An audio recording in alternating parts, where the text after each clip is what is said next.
Flame Olympic games association of India சார்பாக மற்றும் the world Silambam masters referees association சார்பாக முதல் தேசிய அளவிலான சிலம்ப போட்டி இனி நடப்பட்டது. இதில் இதோட நோக்கம் என்னென்னா, நம்ம தமிழக முதல்வர் 3% இடஒதுக்கீடு கொடுத்த அதை நோக்கி அது நன்றி தெரிவிக்கும் விதமாக இந்த சிலம்ப போட்டி வச்சோம். ஏராளமான 1000க்கும் மேற்பட்ட மாணவ மாணவிகள் கலந்துக்கிறாங்க. ஆந்திரா, கர்நாடகா, பாண்டிச்சேரி பல மாவட்டத்திலிருந்து கலந்துருக்கிறாங்க.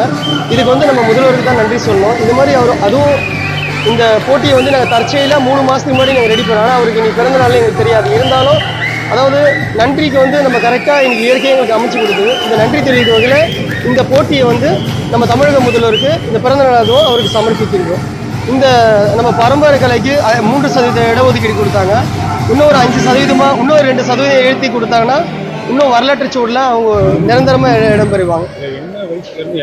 இது பார்த்தீங்கன்னா 5 வயது முதல் 35 வயது வரை பங்கு பெற்றாங்க இந்த மாணவர்கள். இதில் பார்த்தீங்கன்னா ஒற்றை கம்பு, இரட்டை கம்பு, வால், சுருள், மான் கொம்பு, இது போன்ற 5 பிரிவுகளாக அங்கே கலந்துக்கினாங்க. ஆமாம், ஒரு போட்டியாளர்களுக்கு 4 பேர் சேர்ந்த ஒரு குழுவாக போட்டி இருந்தோம். இதில் 2 முதல் பரிசு 2, 2வது பரிசு 2 கொடுக்குறோம்.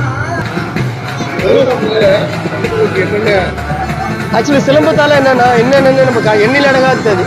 நம்ம நினச்சிப்போம் சிலம்பம் ஒரு போர்க்கலை தானே. அந்த போர்க்கலை இருந்தாலும் போர்க்கலைக்கு முதல்ல பலம் முக்கியம் இல்லை. தெளிவான மனநிலையும் உடல் பலமும் தெளிவான மனநிலையும் இருந்தால் மட்டும்தான். இது அறிவு சார்ந்த கலை. நம்ம ஜெயிச்சுன்னு வரோன்னா அதுக்கு ரொம்ப அறிவு சார்ந்த இருந்தால் மட்டும்தான் ஜெயிக்க முடியும். அதுக்கு நம்ம பாரம்பரிய கலையை இத்தனை காலமாக கொஞ்சம் நெளிவட்டு தான் இருந்தது. இப்போ சமீபமாக கொரோனாக்கு அப்புறம் பார்த்தீங்கன்னா அபிரிவிதமான வளர்ச்சி. இது எல்லா கலையும் கொஞ்சம் டாமினேட் பண்ணிட்டு தான் வந்துட்டு இருக்குது. இது பெற்றோர்களுக்கும் மற்றவர்களுக்கும் நன்றி தான் தெரிவிக்கணும். இதோட மகத்துவத்தை புரிஞ்சுக்கின்னு பிள்ளைங்களுக்கு விளையாடுறேன்னு சொல்லிட்டு வீரக்கலையை சொல்லி கொடுத்தா இன்னும் அவங்க ஒழுக்கமாக தான் இருப்பாங்க.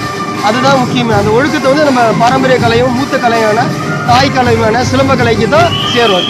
வேறு எந்த கலைக்கும் சேராது.